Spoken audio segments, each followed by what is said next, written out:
Desinformando de hoje, a desinformação é sobre o que estava girando em torno do furacão na Flórida. No S Informa, uma pesquisa que fala sobre a ótica da desinformação pela semiótica.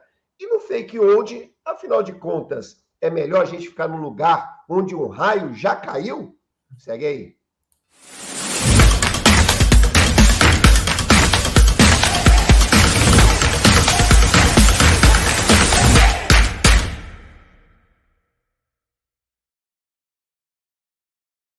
Olá, no Eletrizante Desinformando de hoje, eu sou o professor Cláudio Magalhães e o nosso querido jornalista e pesquisador de comunicação, Diego de Deus.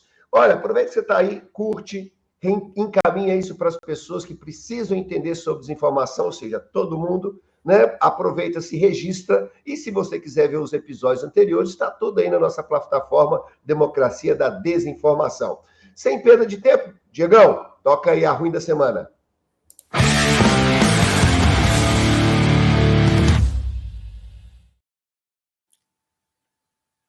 Mesmo em tragédias tão tristes como a do furacão, a gente realmente ainda tem a ideia da desinformação. O que foi lá que girou em torno do furacão lá em Miami?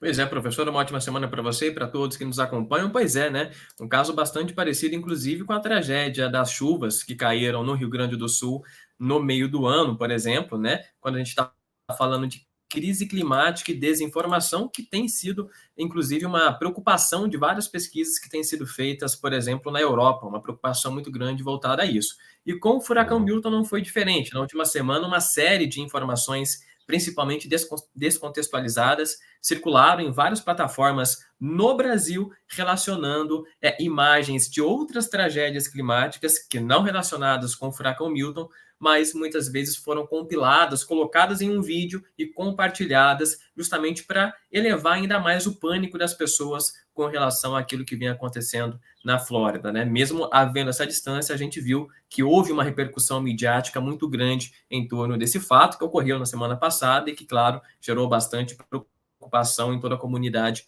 internacional pelos estragos que o furacão poderia ocorrer, né? Mas nesse caso, professor, a gente nota mais uma vez, a utilização de informações fora de contexto para desinformar. A gente já discutiu isso em alguma medida ao longo do Desinformando também, mas a gente pode considerar esse tipo de desinformação como o tipo mais fácil ou o tipo mais acessível, porque você já tem material pronto, ou seja, imagens de outras tragédias climáticas, e você só precisa pensar numa narrativa, pensar numa história que, digamos, seja logicamente plausível para poder fazer sentido, e a partir daí compartilhar, a partir daí caçar cliques e, principalmente, para quem está em busca de cliques, também conseguir monetizar em plataformas cujas políticas não são tão claras assim e que vários anunciantes acabam colocando ali no seu produto, muitas vezes, e isso monetiza para quem cria esse tipo de conteúdo.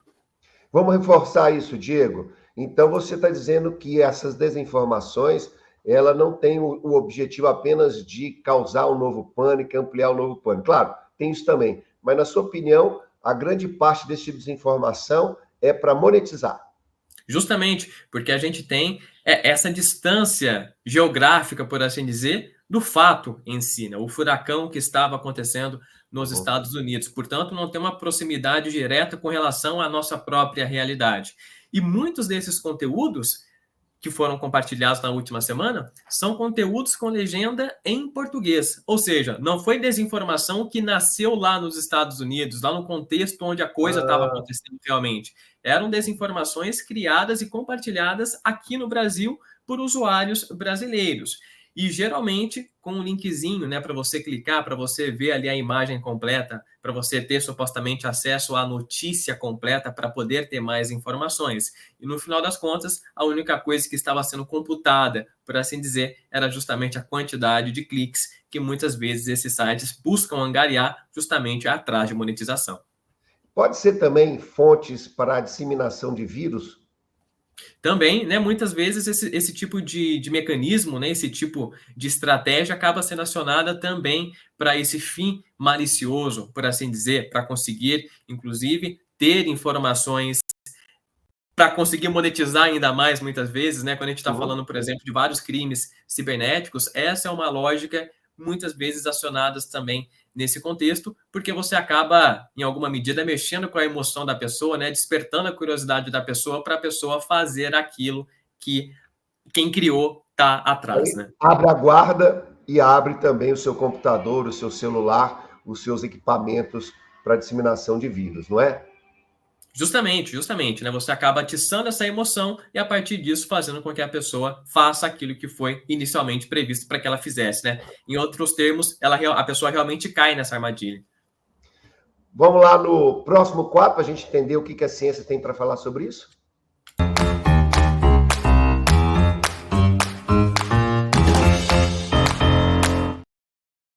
Então, pessoal, não é assim forma esse quadro que a gente coloca os trabalhos científicos produzidos pela academia que falam sobre desinformação. E o Diego está trazendo uma visão diferente a partir da semiótica, não é? Antes, fala só um pouquinho para nós, Diego, qual que é o conceito de semiótica e por que você está trazendo esse texto? A gente tem vários tipos de semiótica, né? A Lúcia Santaella, que é a principal, talvez o principal nome da semiótica aqui no Brasil, sempre fala isso. Quando vamos falar de semiótica, qual semiótica estaremos nos referindo, né?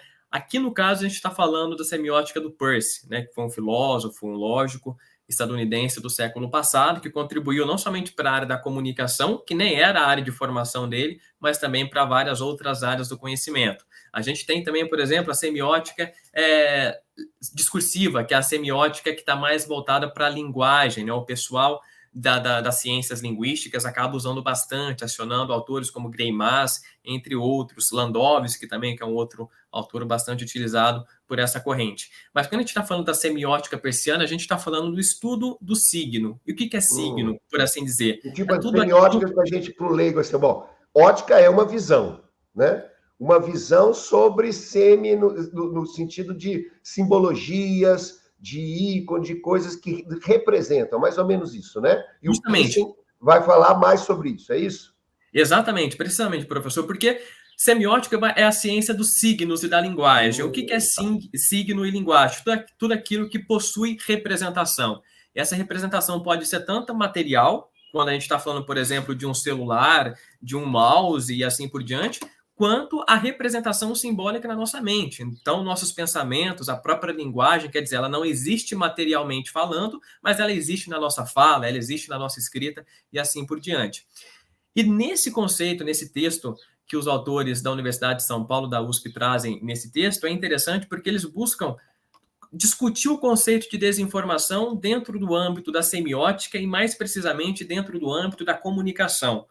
Quando a gente fala de desinformação, a gente tem uma série de estudos de várias áreas do conhecimento que estão se debruçando a respeito desse tema. O pessoal da ciência política, o pessoal da ciência da informação, o pessoal da educação, o pessoal da ciência da comunicação, nesse caso. Então, a gente nota um certo esforço, por assim dizer, de várias áreas do conhecimento para buscar entender o que a gente tem tratado exatamente como desinformação. E nesse caso, nesse texto que a gente tem trazido hoje, os autores fazem justamente esse resgate, a partir da semiótica do Peirce, lá do século passado, buscar entender de que maneira a desinformação age sobre os signos, age sobre as representações que temos das coisas. Em última instância, como a desinformação age na nossa percepção de mundo. Não querendo aprofundar tanto, mas a outra corrente filosófica que o Peirce, inclusive, propõe é justamente a do pragmatismo, né? Quer dizer, de que maneira que os nossos efeitos, que as nossas ações possuem efeitos práticos na sociedade, de maneira geral. Quando a gente está falando de crença, por exemplo, a gente está falando de pragmatismo. A gente já discutiu isso aqui no Desinformando, por exemplo.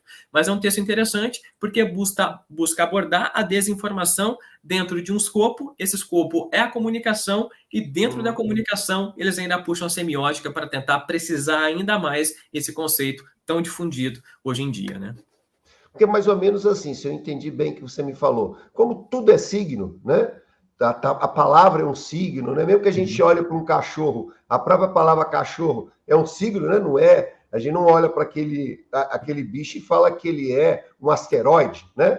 Porque está tudo ali de uma certa forma representado. No final das contas, tudo isso tem um pouco de desinformação, né? Porque não é exatamente o real. E aí é muito legal esse tipo de trabalho para que a gente possa aprofundar e entender um pouco mais sobre isso, até porque você fala que não tem só um tipo de semiótica, também não tem só um tipo de desinformação. E a desinformação, portanto, faz parte dos seres humanos, não é isso? Mas vamos rapidinho para o próximo bloco. Solta aí.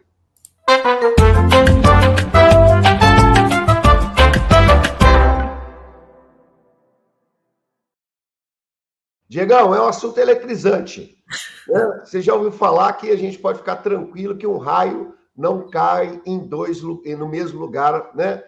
Nunca mais. Se cai em um lugar, nunca mais cai. Não é isso? Então, o pessoal que está pensando que ainda acredita nisso, que se tiver uma tempestade, vai debaixo daquela árvore onde já caiu um raio, não faça isso. Muito pelo contrário, né? Um raio pode cair muito mais vezes no mesmo lugar. Porque o que atrai... Opa, peraí que eu acho que eu desliguei minha câmera aqui. Deixa eu voltar para ela. Aí, já caiu um raio já aqui no meu computador, já para poder me tirar de cena. Então, olha só, claro que pode cair várias vezes no mesmo lugar, porque o que leva um raio a cair no lugar é a atratividade desse lugar.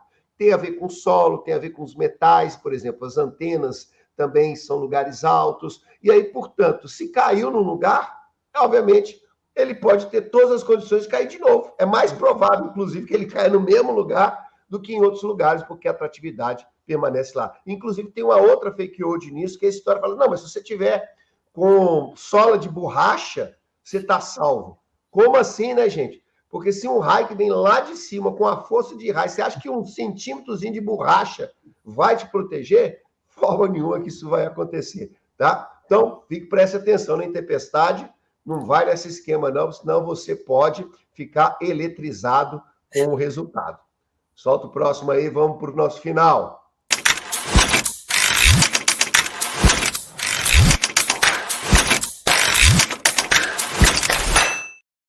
Hoje o Desinformando foi tempestuoso.